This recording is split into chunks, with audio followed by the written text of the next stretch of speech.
పైన సింహం అంటూ వెతికాడు. అతని తపస్సుకి మెచ్చి ప్రత్యక్షమయ్యాను. నీకంత తపస్సు లేదు, కనపడను, కానీ నన్ను నీకోసం తీసుకొచ్చాడు కాబట్టి ఒక వరం ఇస్తున్నాను.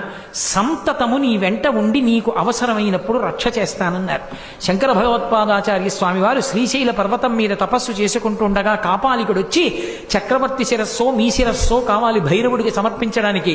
చక్రవర్తి శిరస్సు నాకెక్కడ దొరుకుతుంది, సర్వసంగ పరిత్యాగి అయిన మీ శిరస్సు నిమ్మంటే నేను ధ్యానంలో ఉన్నప్పుడు తరిగి తీసుకుపోమన్నారు శిష్యులు పక్కన లేనప్పుడు.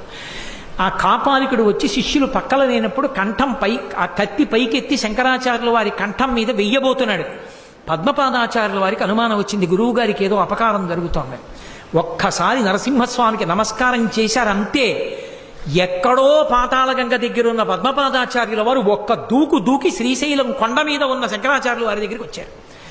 నరసింహస్వామి ఒక్క దూకు దూకి కాపాలికుణ్ణి పట్టుకుని ముక్కలు ముక్కలుగా